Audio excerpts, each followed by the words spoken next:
So nobody really wants to work anymore, or nobody wants to take a leadership position. That's the common themes these days going on in healthcare, right? And we know that hiring the right talent and keeping the right talent is probably harder than it's ever been, which is why in today's episode, we're going to be breaking down really your bulletproof framework for not just bringing in the right people, but knowing how to take them through an interview that actually will skyrocket the A+ talent that you bring within your organization. So honestly, you guys can really focus on what you got into business in the first place, which is helping patients and not having to worry about constantly replacing employees. So if you want to figure out and discover a phenomenal framework on doing a structured interview, this is going to be the episode for you. Let's get it going. Yeah, so we're talking about everything related to hiring. And, you mentioned a good point as we're kind of just diving into this about employees nowadays feeling like they maybe have some power or, they definitely have some leverage, right? But the challenge that we see in healthcare, it's not really like that at all. And I was just talking to a business owner or healthcare owner a few weeks back, and that was her frustration, which was the younger, and this isn't just a younger demographic challenge, but a lot of it does come down to this, is that just people in general don't want to go above and beyond. They don't want to be in leadership positions. Like, they don't want to be the manager, they don't want to be the director. So they come on board as a staff clinician, and then that's kind of all they want to ever be. And she's like asking me, she's like, what do I do? Like, if there's no growth, then where did I go, knowing that you're looking at a 30 or 40-year career? So just to kind of qualify that in terms of, holding that power, is that there's some industries where there's some pretty significant staff shortages. And it's like, I know that you're not going to find like another nurse, or you see it in kind of home services too, like electricians, like there's not enough electricians out there. So kind of holding that power of like, I know I want top dollar, because like, what if you don't hire me? Like, what are you going to do? Like, what's that pipeline of people coming in? So I totally get that. And then kind of to the other point of they're coming in and like, I don't want to do this stuff. I don't want to take on a leadership position.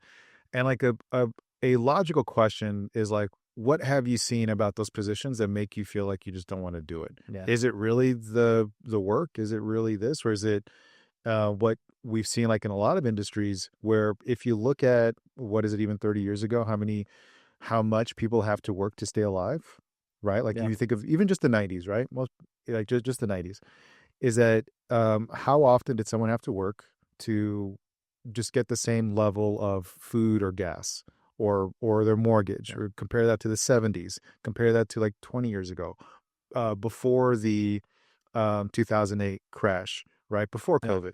So would you say like it's like they're kind of looking like, I'm gonna have to work more and more stress and more burnout? No, I mean, I think part of it, that's a component. I think the other part of it, dude, though, is that, and you've seen this a lot. Let's call it as you've seen it a lot in corporate, where, it's just, I'm gonna make you the manager or director, maybe give you a little extra money, but then a lot more responsibilities, right? And then I think that's where people are at nowadays, is like, I know that It's not worth it. Yeah, like, I don't want to do that shit. I want to go from working 40 hours to 60 hours to make an extra $10,000 or whatever it may be for the year. So I think there's an aspect of looking at the track record of a lot of companies, which it really hasn't been that good. It's like a formula. It's like a mathematical formula. It's like extra hours, money with that amount of stress. No, it doesn't add up. I mean, I've been there too, right? I'm making more money, but then I'm looking at it and saying I'm working 20 more hours a week. And even the guy I was working with is like, shit, man, I didn't think about it. You're actually making the same hourly. And like, you're at 20 more hours. I'm like, no shit. The math's mathing. Yeah. So I think part of it too is we look at these individuals and we're all looking for really motivated people, but then it's also knowing, all right, what is going to actually help them be motivated and stay motivated. And I'd be curious to know what you think about it. Definitely for me, I think it's a strong intrinsic, like, internal component to this, which is the person has to have some kind of drive. I think if we're hiring people and then just thinking, well, I'm going to motivate you, or, maybe this extra cash or a bonus is going to motivate you, I think they're sadly mistaken. Yeah, definitely. Because I think there's kind of two sides to it. What was that saying from Steve Jobs? Like, people don't know what they want till they see what they can have. And I think that's true for like careers. Sometimes people go in, especially if they're new into a particular career, like, you don't really know where things can eventually go. And how many times do we see this in entertainment? We see this in healthcare. this is a horrible example because like I can't stand this person, but it's a really good example that do you know Steven Spielberg's one of his first like assistants was Kathleen Kennedy.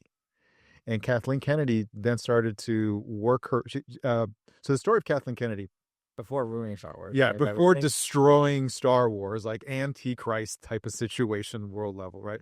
But before all that, like let's give her credit in this key area is that like she started off as just like just an executive, an executive assistant, Yeah.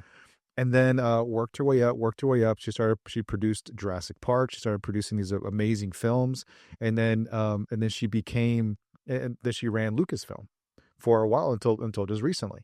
And this is just like, do you think that at the very beginning of her career, she would have ever dreamed something like that? And you see this like with any industry. And we've had guests on where, right then, where they're like, I started here and I ended up here and I had no clue. Yeah. And it was just because along the way, some of them had really great leaders that told them like, hey, like, what are your goals? If you do this, then maybe we can do that. And then you can oversee this and then go here and go here. And like, oh, wow, I didn't even, that wasn't even a concept going into the industry. And now that I'm in it, I realize there's just so much more that I can do that is in alignment of my skill set. And now you start career mapping the right way. So I think one of them is that kind of those intrinsic characteristics of like just having a driven person. But like, a French bulldog is a French bulldog. Like they're going to do French bulldog stuff. But if you have a German shepherd with that temperament trying to do French bulldog stuff, there's still a pulling there. And I think helping identify that would be really helpful. Well, it sounds, I feel that the best place to start that, and you correct me wrong, but I don't even know if it's the interview. I mean, I think that's the obvious place to start, right? It's like, do you know what kind of person you want to bring into your organization? Which I think some people don't. It's just, I don't know, we're looking for somebody who's fun, or it's like, all right, but you're hiring for a doctor role, or you're hiring for a doctor's role, and it's somebody who's not analytical at all. I think real quick, like that's where you hit it, is that people go in there and they're like, we're needing to fill this role. And it's just the role. Yeah. We've had a client where he was going through CMOs and also just other managers, and they were just looking at, do you have experience doing this? Yeah. But they weren't like leader of men and women. They weren't. He wasn't looking at some of this other stuff of like culture fit, personality style. It's just, we need this done. Yeah. And that's where I think immediately things fall flat. That's the stuff that I do find that a lot of businesses get wrong. It's just, which I'm going to say this next statement, which is interesting, but they hire for technical skills, but then how do you even assess somebody's technical skills in an interview to begin with?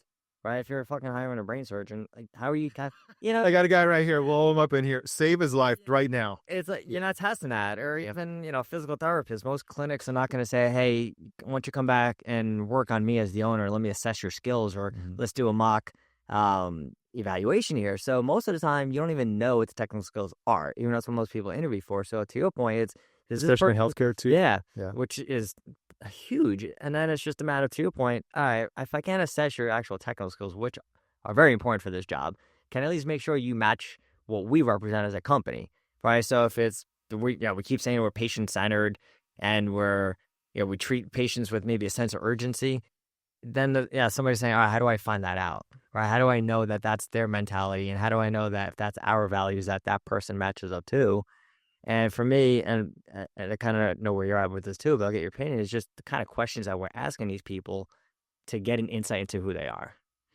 I want to just circle to what you said real quick first, is that I do think that in some industries, like there are the interview process is where you do put them on the spot of performance. Okay. And you see this like you see this a lot like in sales. Yeah.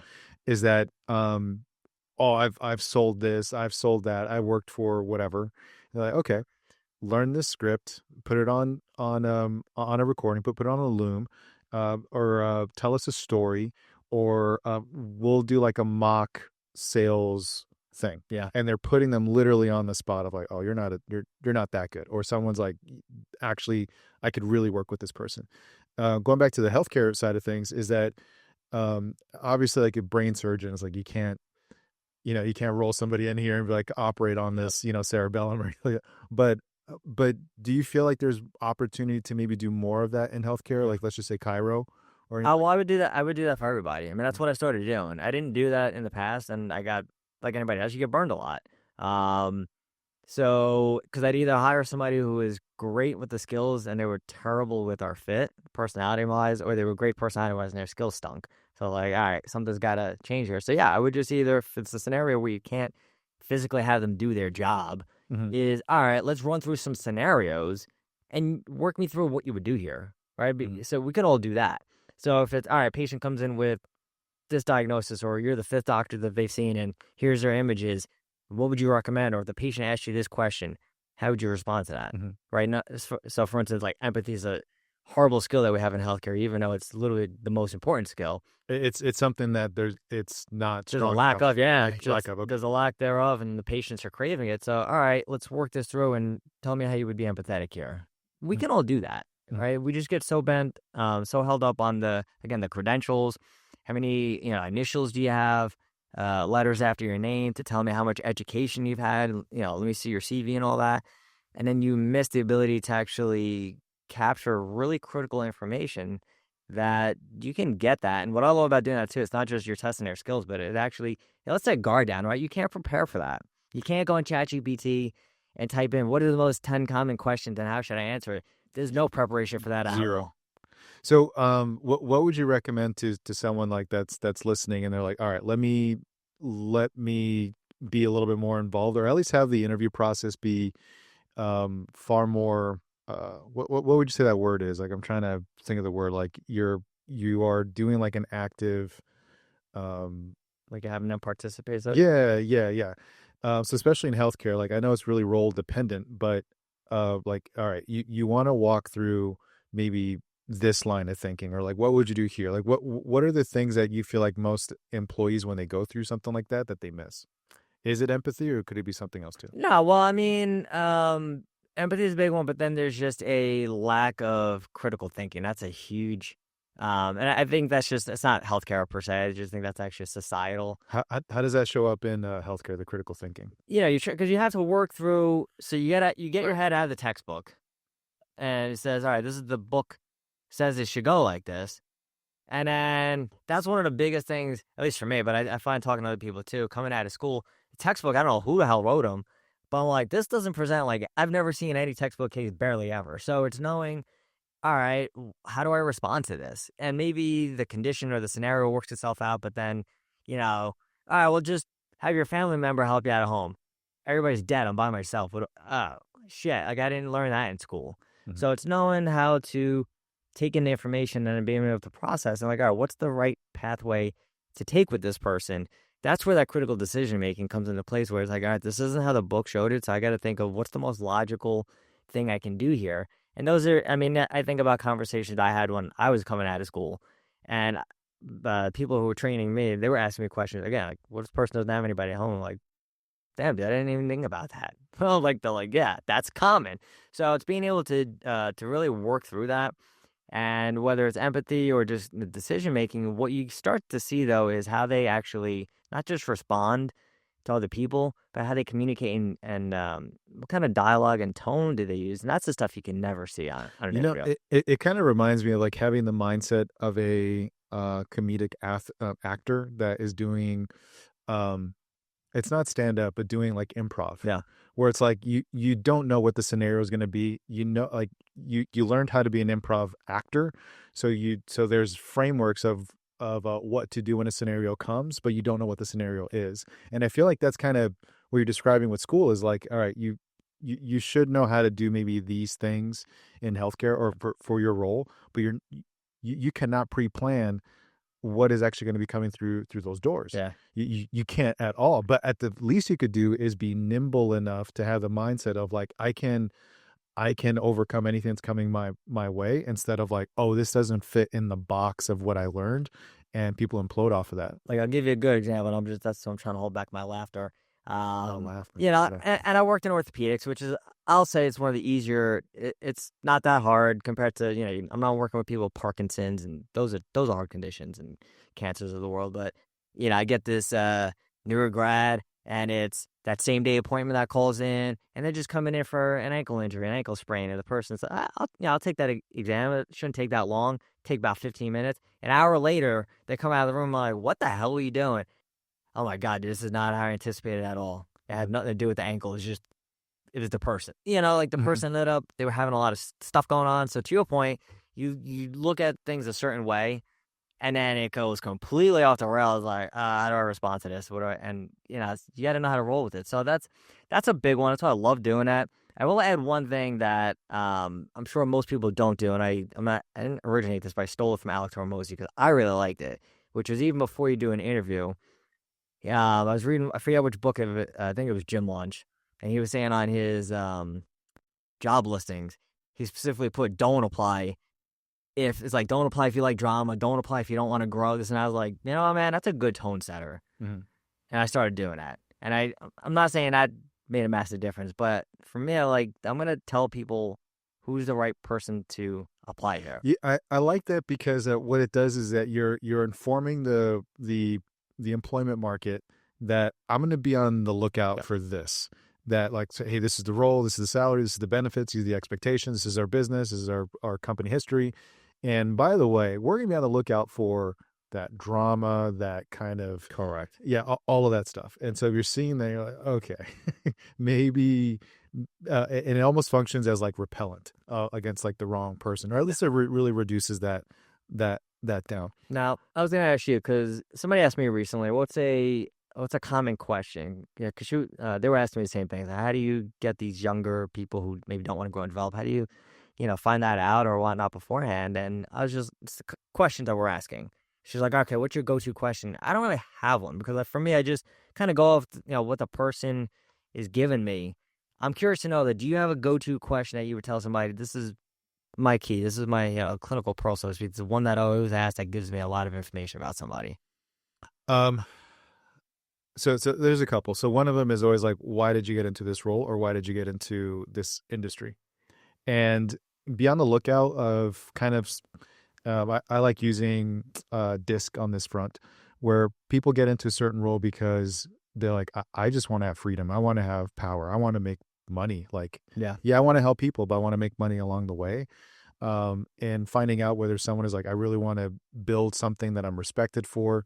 So that's going to give you an inclination on how that person is wired. So why did you get into this industry, into this space? Not necessarily like, why did you apply for our company, Yeah. but why did you get into this space? So it's a little bit more, it's broader. And I feel like it really zeroes in on maybe some of the motivations on why they did that. Because healthcare is so big, like legal is so big, marketing is so big. But why did you get into the marketing space specifically? And then what would you love to get out of it in a few years? Yeah. So it's not what are you trying to get out of us? What are you trying to get out of your role? But what are you trying to get out of healthcare?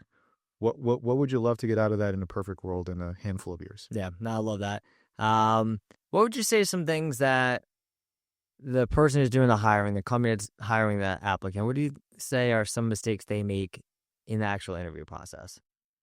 Yeah, so I think some of the mistakes that I had this fairly recently. I had a client, or it was actually our client, where they were about to hire a specific like manager role, and before they extended that offer, they're like, "Hey, can you interview this person?" Because they kind of messed up the last handful of hires. I'm like, all right, so we did that, and I think you actually kind of hit the nail on the head a little bit earlier. Is that they were really focused on the technical side of things, and they didn't really realize like what is the nature of the role.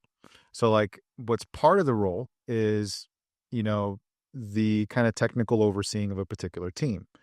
Well, in order to do that, what do you need to have? Like it's leadership skills, it's communication skills, it's de-escalation skills, right? It's holding people accountable, it's like holding one-on-ones, individual KPIs.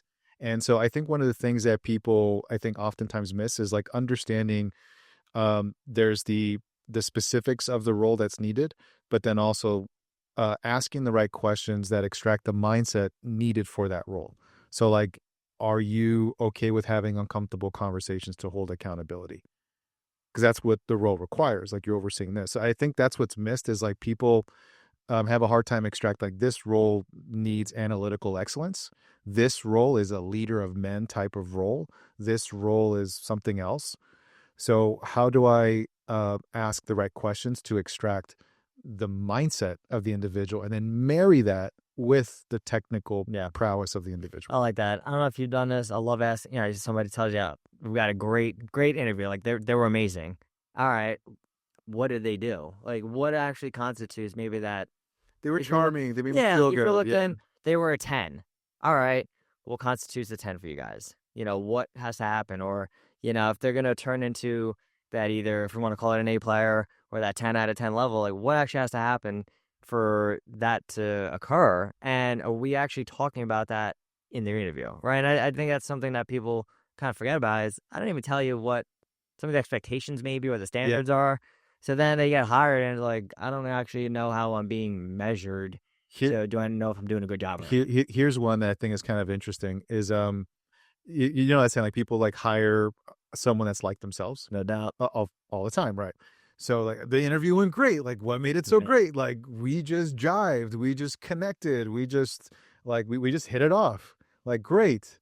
Is that right for that role that you're looking for? Like, because this one is a collection specialist, and they need to be a ruthless bitch for these accounts.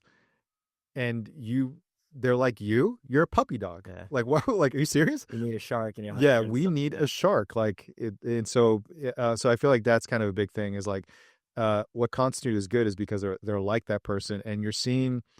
I hate to say it, like, there's a lot on the internet today on how to do a really good interview, how to like crush it in the interview, and they're teaching people to mirror the other person, which I think has its place. But if you're just kind of mimicking just cuz, Yeah. right? It's like What are you doing? Yeah. yeah, I think that if I think it can come across maybe the wrong way, like if I'm needing a shark for like a director of collections or something like that, and you're just trying to copy me.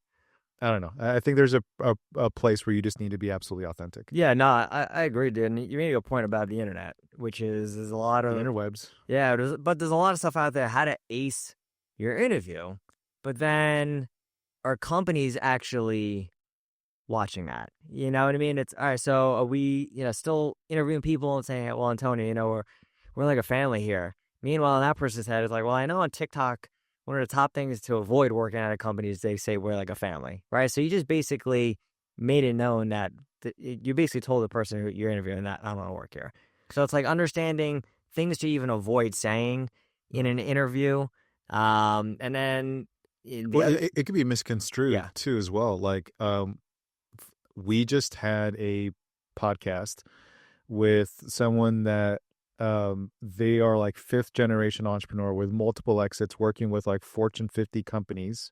They are literally a family. yeah, And but the way that they run it is high performance. And so especially in healthcare where like there are some staff shortages in some places where like people know I can kind of almost cherry pick where I can go. And I think that is a thing that people should be on the lookout, is like when someone says we're like a family here in this clinic, it's like what do you mean by that exactly? Like there's that saying, like, use TED, yeah. TED, tell me, explain, describe. Like, describe to me that this family dynamic at this workplace.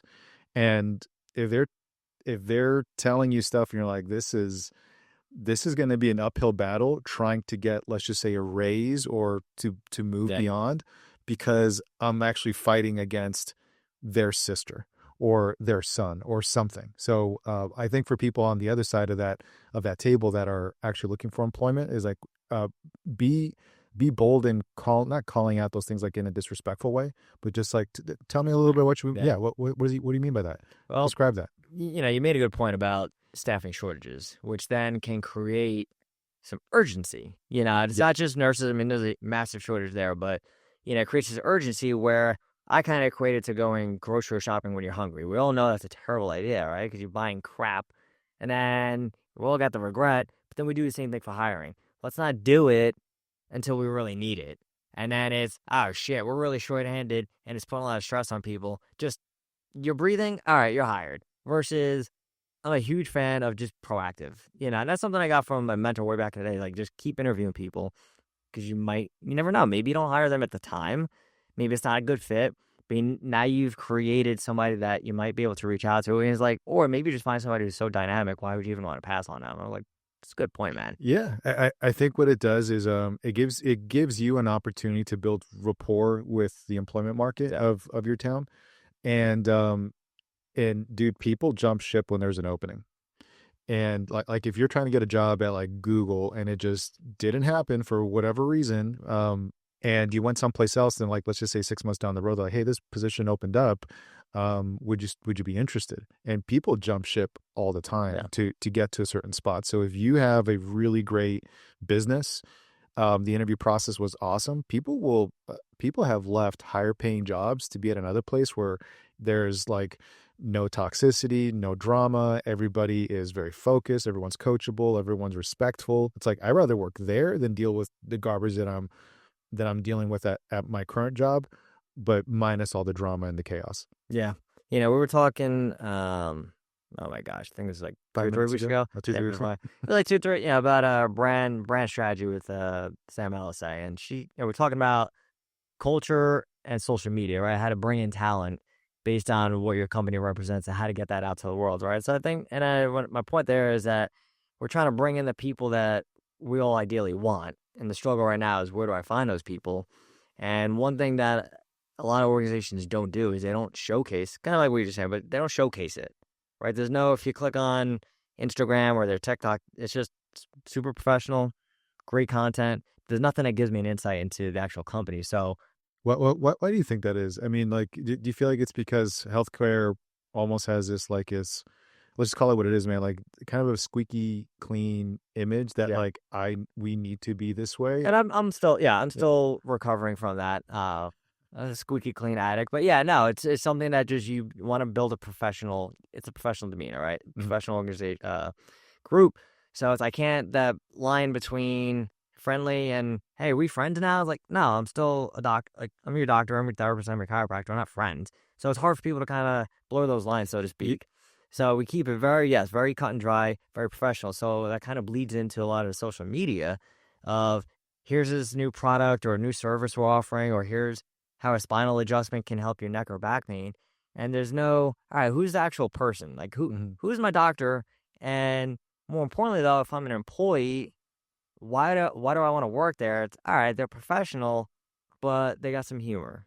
Y It's like, gives you an insight to the you people know you're working with. yeah, you know who I feel like and I would say they're a subset of healthcare. I would say that they are, but you know who's really kinda doing awesome at this right now is, a lot of concierge and then also med spa. Yeah. Like, there's so many really great, funny, med spa accounts with, like, estheticians and filler and everything, and, like, dermatologists, they're also doctors. They're also helping with, people's looks or whatever, but they're attracting they're getting a really great following, which means, like, they're able to sell products online. They're able to have, just a great wait list for even retreats, just because they're really leaning into a brand identity Yeah. for them, which could be humor, could be kind of, slapstick or whatever, but they're really trying to be creative there versus like podiatry. Yeah, that's the thing. And the seeing some medical accounts that when they sprinkle in non-medical content, they do huge. And to your point, yeah, they actually attract. And we're talking about attracting new employees, but it attracts a lot of patients too. Yeah. But then people, again, people want to work in an environment they enjoy. We're talking about how to keep people, how to find talent and how to keep talent. Right, that's the second part. It's not just how to hire the right way. It's actually, all right, then I got to keep the person, the culture, and the vibe, so to speak. It's not just, hey, we're having a good time. It's, we're serious about taking care of patients, and that is first and foremost. But we can still do it having a good time and enjoying our company and making it as enjoyable for the patient. Even the crappiest diagnosis you're treating, you still want to try to uplift the patient. Yeah. Well, let me ask you this because uh so especially in a leadership position, you're running a healthcare organization, and it's like, you have like studs working in your clinic. You have like really amazing people. Yeah. And I kind of unpack this, but like the disservice that you are doing to your own staff because the market doesn't know you very well because you're trying to be the squeaky Yep. clean little like perfect clinic, but the public doesn't know you on that level, and you're struggling to find uh you know patients Yeah. for your staff when they're stellar. And so kind of unpack that here a little bit of like that your staff doesn't deserve that. Like, you should not be withholding. You shouldn't, be timid or cowardly on that on your, like, on social media, for example, because your staff are stellar. Yeah. Well, yeah, I mean, it gives you a chance to highlight them, right? That's number one. A lot of companies, they make it all about the company, and you don't need to be a brand ambassador, but you do want to showcase, all right, who's actually working here. Because again, like really, we talk about building connections with people just in general in society. And the best way to build connections is get to know people, right? It's not, hey, I trust you, but I don't know you. It's now that I know you, or now that we have something kind of similar, I feel like I can trust you more. And that's what they miss. So it's actually, yeah, you're hurting your own employees by not, number one, spotlighting them, which is a great way just to show some gratitude and appreciation, right? A lot of people ask, like, how do I highlight an employee? All right, not everybody wants to be on camera. I get that. Yeah. But some employees do, or even if it's just, hey, check out this review that our Dr. Smith or our physical therapist got. Look at this phenomenal 5-star review. That's a good way to give somebody some kudos, right? And it's like, all right, I want to go work with that therapist or that chiropractor, based on what they're reviewing. People do that. So there's that aspect too. Is they're actually hurting them, maybe getting a kind of patient that they like to treat. Mm-hmm. By not showcasing that, and then you're missing a great way to actually help foster the culture. As much as we're talking here about having people actually come to you, because that's another question. Because people research that too. That's a question of, where do you find the talent? Mm-hmm. And that's a valid question. But at the end of the day too, it's also, all right, what are you doing to help the talent find you? Jinx. But yeah, and then if they do find you, that your brand, your core values are front and center. Yeah. So they can look at you and be like, I gotta work here. It looks fun. It looks creative. It looks loose. It looks that they're not sacrificing on work, or maybe there is a brand out there that is that's looking for their role, but they are, very professional, very kind of tight, just, and it says, oh man, I rather kind of work there versus here. But yeah, that's a really, really good point. And so when we're talking about like hiring for urgency, and that there's a kind of mistakes of kind of doing that quickly, one thing I wanted to kind of pivot over to as well is that, okay, someone you're placing your clinic a little bit more front center, a little bit more public facing. You're being authentic in your branding. It's showcasing the clients in the best possible way. And then someone gets an interview with them. They're hearing words like, we're a family, or like, hey man, we're a high performance team over here. And how much, as the person looking for that employment, how much does the experience of that clinic and those doctors, how much should that weigh in their decision making process of potentially accepting a job versus maybe working with like another healthcare that's very new and they don't have that maybe experience of those doctors? Yeah. So what I will say is, experience is going to matter for the person who's obviously being interviewed.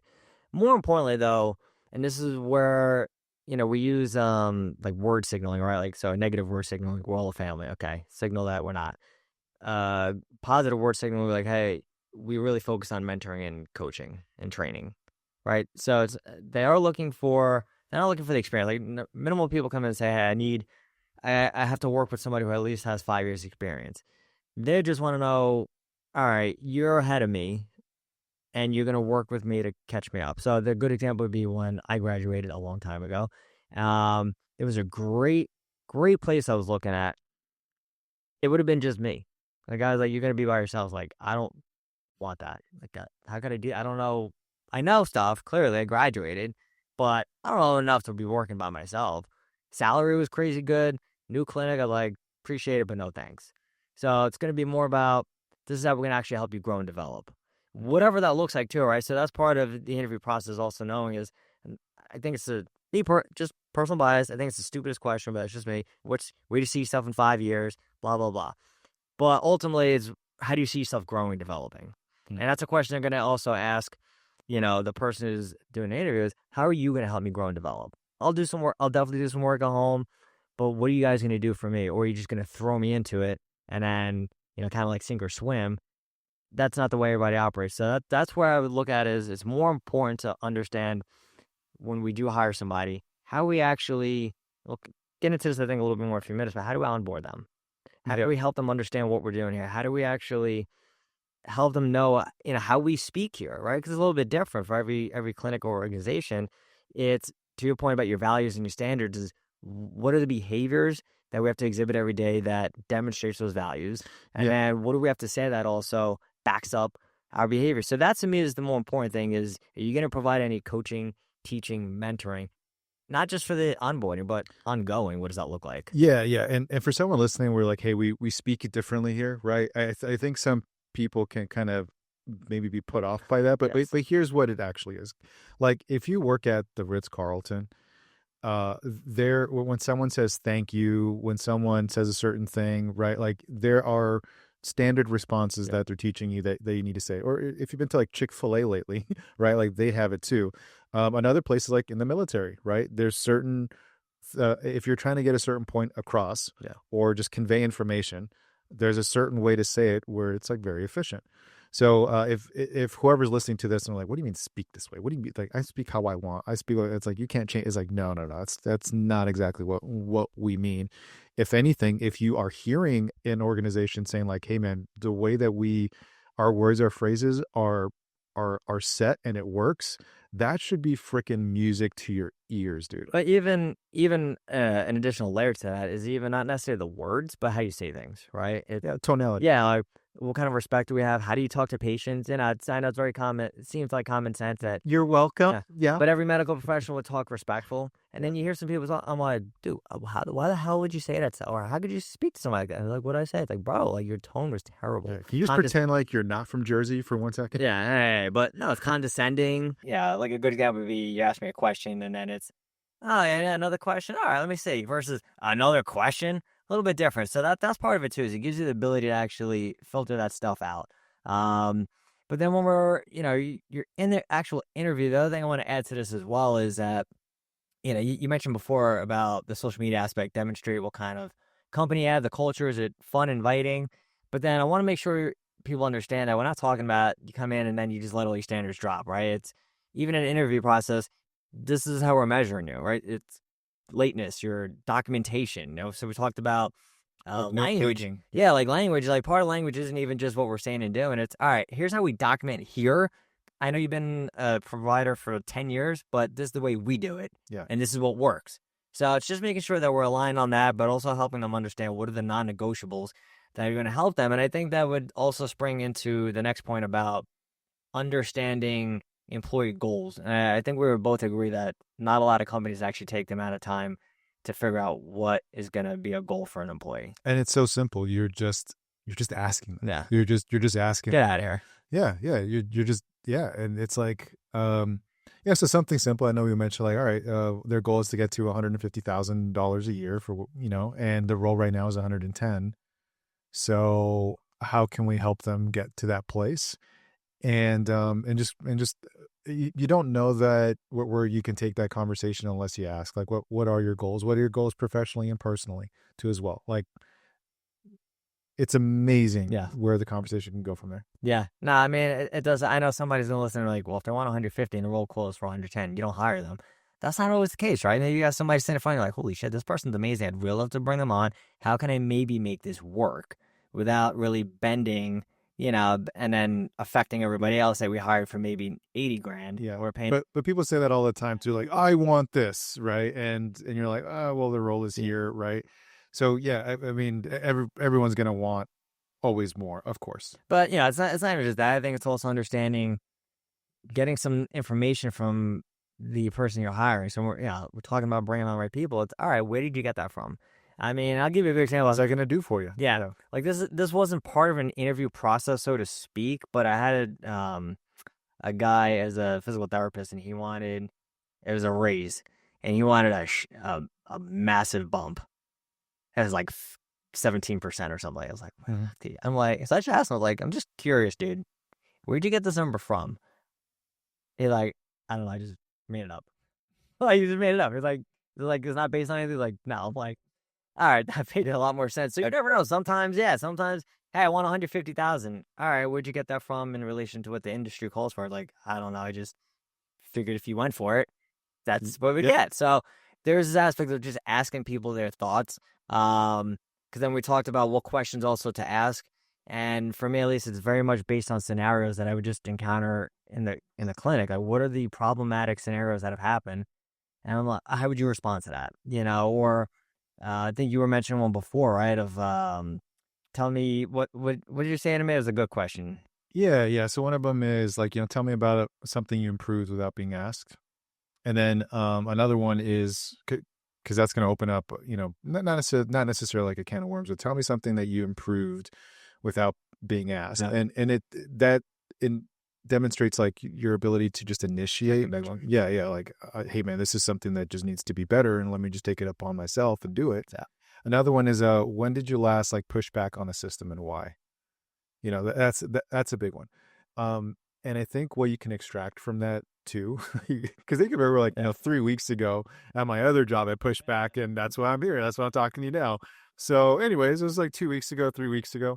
But if someone pushed back on a system and they're saying like why, and it's going to say a lot, more specifically of describing what the pushback was. Yeah. Is it that you blew up in front of a team meeting? Did you have a one-on-one with somebody? How did you push back? How did you let them know like, hey, this isn't aligning with me or the department or the role? So I like those two because it shows me maybe a tolerance for conflict. And if there's something that is, because one of the worst things, and I think this is not talked about enough, is that if your staff doesn't tell you anything, like if they don't say anything to you, if you are trying to implement a new system or you're using the same thing and it's just not working, but they don't tell you, they're not being honest on surveys or whatever it is, that is probably the worst. So you want to encourage communication. And I would say on the interview front, asking them, when did you last push back on the system and why? And tell me about something you proved that you improved upon without being asked. Yeah. That's going to tell me a lot about their psychology. Yeah. And there's so much more, right? I mean, those are just two that probably a lot of people like, damn, I never thought to ask that. There's so many questions you could ask. So many good ones. Outside of just the job itself that tells you about the person, right?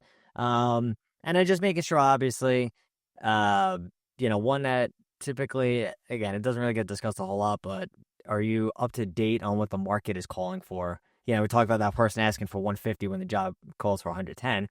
But one of the big challenges in healthcare you do see is that, especially since COVID, which amazingly is almost 5 years ago already, or 6, is that the salary started going up big time. Because people all of a sudden say, you know what? I busted my ass during this pandemic. We're done with that. I want to be taken care of. So you started seeing younger graduates come out, and if maybe you hired people at $100,000 a year or two ago, new grads come out saying, hey, the new starting point is 120. And you're like, well, I'm not doing that. I'm paying these guys 110 and they've been here for a year or two. Mm-hmm. So what do I do? Do I hire? I need the new employee. So do I hire you, but now I'm paying you more than the people that are established? Or do I now go the people established and say, well, shit, I got a bunch of people I need to bump up 10K, which if you're a small organization, that adds up. Or honestly, if you're a large organization, you got a lot of providers, that adds up too. So that's part of it too. Is like, when we're looking at getting aligned with the hiring, it's also knowing, shit, man, where's the market at these days in terms of what are people looking at salary wise? What are they looking at? Incentives, benefits, that stuff does matter. I mean, let's call it what it is. Money shouldn't matter. Money's still important. You mentioned at the beginning, shit's more expensive now than it's ever been. Comparing the same dollar to 20 or even 30 years ago, it's way less now. So money's important. It's not the end all be all, but we all got to make it, especially if you're living in a high income state like Jersey. It's not Mississippi. There's a saying that I heard that, money isn't everything, but it's certainly right next to oxygen. Yes. Yeah. So just to kind of, put a bow on it, like there's a couple of things that we recommend people to do.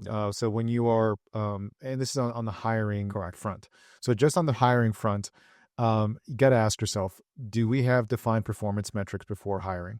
Oh my God. Like, because they need to know what some of the KPIs are on the front end. It's like, hey, so this is the role, these are the duties, this is your responsibilities, this is the salary, these are the benefits. And these are the KPIs that we're going to be looking at to make sure that you are absolutely kicking ass in your role. This is what we're going to monitor. And this is a way that you can course correct too. It's no different than like we just wrapped up on football season, right? Like if you're a quarterback, like, hey, you're going to be the quarterback for this particular football team. This is the completion rate that we're looking at. This is the touchdowns that we're looking at. This is what this is looking at. And that way, if you are surging beyond that, or if you are a bum. Yeah. Another one is making sure that we test for initiative in interviews. That's going to help. And obviously, if you're a startup organization, if you're an established organization, that might skew that a little bit, but not by much. And then one thing you mentioned too was, do we clearly communicate like standards? Is there anything else too on the hiring front for you? I think the other aspect that a lot of people fall into is, even maybe it's not part of the interview process itself, but just understanding that you're going to make mistakes no matter what. And you hire somebody like, all right, it wasn't a fit. It's like, all right, whatever. You got a 90% success rate. That's freaking awesome. But do you remove those people quickly, right? Versus, all right, well, turns out you're not a good fit, even though I took you through the structured onboarding, the interview process. I tested you out, everything checked out, but it just isn't working. Just get rid of them quickly. Because honestly, what we're doing is you're gonna make them fail, right? You're hurting your own company, but then you're actually hurting them too, and they know it. So I'd say just remove people quickly. And just real quick on that is that I think what helps people go through that is when there's a pipeline. Yeah. Too. If there's no pipeline, people tend to stay stuck with those folks. Yeah. Correct. Yeah. And then one that I see a lot of is what you're saying in the interview is not aligned with what your employees actually do. So it's it's like, we're all about this, we're all about that. And then they start and it's, no, you're not. It's like, we're all about patient care. And then it's, hey, we want to get a new patient on schedule today. Screw them. We're crowded. I don't feel like it. Ebra. I'm leaving early. So it's what you say in the interview. That's why, if you guys listening, really be mindful of what you're saying, because then what you actually do once the person starts has to match up. So do the leaders in the companies particularly, do they actually align with what you're saying you guys do? So that's a few things I would add to that. Honestly, there's so much more, but I'd say if you just did that alone, success rate in hiring would go skyrocket. Yes. And then just real quick on the flip side of that, if you are the one that's interviewing, keep your ears out for some of those kind of flagged words. Like, I love family. I'm a family guy, but if someone said like, hey, we're like a family, I would just get clarity. Like, what do you mean by that? So there's anything in the interview process that you just truly need clarity on, be bold and ask and ask with the right tonality of curiosity. Don't be like, what do you mean family? What the fuck is family? Like, you don't want to do that either. Right. Yeah. And then also, asking, what's the kind of growth plan here? How do you guys, develop me? And then also a career mapping component too as well. Hey, especially if you're like right out of school and you're getting in, like, so how do I develop here? Like, what's the vision for the business in the next few years? And so there's, I think, really good stuff there that you can ask that's going to give you some insight of like, and I think real quick, people have a really good bullshit meter too as well. They can look at someone and be like, oh, you're making it up on the fly. Like, you don't know where things are going to go. Yeah. But you also can tell, like, if you ask somebody that, like, hey, where's the business going to be in 5 years? And they're like, oh, we're actually going to acquire another couple companies that are synergistic with this. We're adding a couple providers. We're going to be moving from the San Diego market also to Temecula, right? Like, and they just say that and you're like, cool. Yeah. Like, and you can feel that, whether it's just making something up like on the spot. 100%. I love that aspect. Anything you want to add though to that? No, I think you nailed it on the head, man. I think it's just knowing what questions to ask on both sides of it, and then being aligned on the standards. I think if you do that, we'll be good. Yeah, like I said, just be okay knowing you're still gonna make mistakes. It's not 100%, so just be okay, and just improve your process. I think that's the biggest. This is the biggest takeaway from me throughout my own career, is just getting better and better and better. So with every interview, we don't really talk about this, but with every interview that you do, take some time to actually sit down and analyze, all right, what went really well about it? If you hire somebody and it turned out to be a dynamo, what'd you do in that interview process? If the person turned out to be maybe a dud, great person, but you're like, the hell? What did you miss? What were the signs maybe that were there? So it's also being able to look back and just use the interview process as a way to constantly improve and make it better. Yeah, and really quick on that, some interview processes, they have a couple people in that room. So what you're trying to think back on, like, what did I miss? Sometimes like a powerful tool is like you turn to, the other person that was in the room, like, hey, what did I miss there? And they're like, oh, bro, that was that flakiness. It was out in spades. I don't know how you missed that. So I think having another person there is also very, very helpful. Yeah. So as we wrap up on this, two things for you guys. Number one is we'll have some resources in the show description for you to download that'll help with your interview process. And frankly, if you're just listening to this and you're thinking I'm clueless, or my interviews, people I hire don't last that long, and that is the hallmark of a good interview process, is the employee retention. I would just say, honestly, click on the link in the show description and book a call. We can help you out, create a good structured interview process for you, so that way you can really not have to worry about replacing people. You need to worry about what you got into business for, which is actually helping patients.